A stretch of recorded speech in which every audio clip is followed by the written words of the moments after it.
ከሌሎች የምታንስበት ሳይሆን ከሌሎች የምትበልጥበት ነው። የምትጨቆንበት ሳይሆን የምትከበርበት ነው። እንቁ የምትሆንበት ነው። ሒጃብ ኒቃብ ለሴት ልጅ መደበቂያዋ ጋሻዋ ነው። አሰላሙ አለይኩም ወራህመቱላሂ ወበረካቱ። ውድ የአምሩላህ ዩቲዩብ ተከታታይ እህቶቼ ዛሬ ስለ ኒቃብ የሚያስተምረን ትንሽ ታሪክ አለች። አብረን እንከታተል። ኒቃብ ያለበሳት አባቷ ነው። ገና ሕፃን እያለች ስለ ኒቃብ ምንም እውቀት የላትም። ሙስሊም ሁኜ ከቤተሰቦቼ እንደተወለድኩ ኒቃቡንም ከቤተሰቦቼ አገኘሁት ብላ ነው የምታስበው። ከዕለታት አንድ ቀን አባቷ ስለ ኒቃብ እውቀትና ግንዛቤ ይኖራት ዘንድ ለምን እንዳለበሳት ሊነግራት ፈለገ። ከዛም በአንድ ሬስቶራንት ራት እንድትበላ ጋበዛት። ከሬስቶራንቱ ባለቤት ጋር የተለያዩ በጣም የሚጣፍጡ ምግቦችን እንዲታመጣለት አዘዘ። ካዘዛቸው ምግቦች የተወሰኑትን እንድትከድናቸው የተወሰኑትን ደግሞ ሳይከደኑ እንድታመጣለት ነገራት። የሬስቶራንቱ ባለቤትም ምግቦቹን ይዛ መጣች። ልጅቷም ከፊት ለፊቷ ያሉትን ምግቦች ማየትና ማሰላሰል ጀመረች እና ሌላውን የተከደነውን ሰሃን መውሰድ ፈለገች። አባቷ ግን ላፍታ አስቆማትና እንዲህ አላት፣ ከፊት ለፊትሽ በጣም ቆንጆና ጣፋጭ ምግቦች አሉልሽ፣ ለምን የተከደነውን ሰሃን መክፈት ፈለግሽ አላት። እሷም እንዲህ አለችው፣ ተከድኖ እስካለ ድረስ በውስጡ ያለው ከሌሎች ስለሚለይ በጣም ቆንጆ መሆን አለበት ብዬ ስላሰብኩና ያልተከደኑት ምግቦች ምንም ጣፋጭ ቢሆኑ መብላት የምፈልገው ግን የተከደነውን ነው አለችው። አባቷም ፈገግ አለና ለምን በካባና በመጋረጃ እንደሸፈንኩሽ ታውቂያለሽ አላት። ካባና መጋረጃ ማለቱ ሒጃቡን ማለቱ ነው። እሷም መሬቱን ተመለከተችና ትንሽ ካሰበች በኋላ ምግቡን ከፈተችው።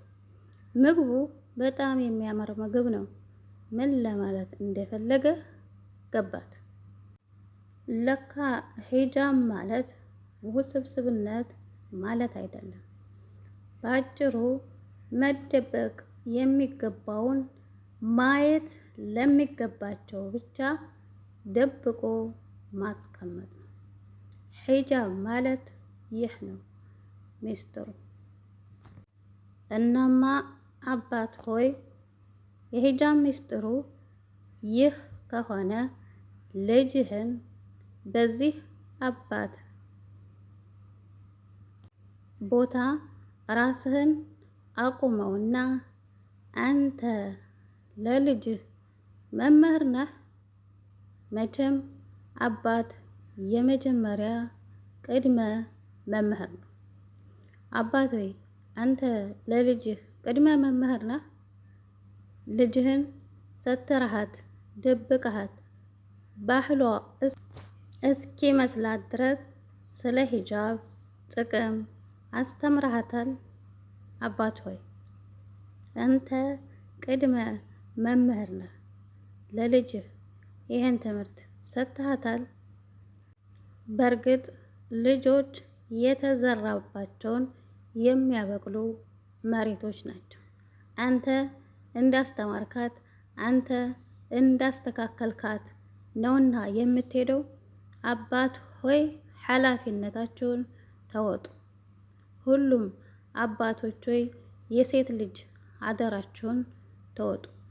ምክንያቱም አንተ ያላስተካከልካትን አንተ ያላስተማርካትን ሌላ ሰው ያስተምራታል፣ ህይወት ያስተምራታል ብለህ እንዳታስብ። ሴት ልጅህ አማናህ ናት። አማናህን በትክክል ጠብቅ። እናንተ እናቶች ነገ ልጅም መውለድ ያሰባችሁ ዛሬ ሴት ልጆች ያሏችሁ እናንተም ሂጃባችሁን ጠበቅ አድርጋችሁ ያዙ። ምናልባት ሴት ልጅ የምታነሳው የእናቷን ነው። አንቺ ንቃብ ስትለብሺ ነው ንቃብ ልትለብስ የምትችለው። የምታነሳው እሱን ነው። ሱሪ ከለበች ሱሪ ነው የምታነሳው። እናም እናት ሆይ አንቺም የመጀመሪያዋ ትምህርት ቤት እስከሆንሽ ድረስ ለልጅሽ መደበቅ፣ ለልጅሽ እንቁ መሆን፣ ለልጅሽ መሰተር ኃላፊነቱ በእጅሽ ላይ ነውና እናት ሆይ አማናሽን ተወጪ። አላህ ሁላችንንም አማናችንን የምንወጣ ቃላችንን የምንጠብቅ ያድርገን።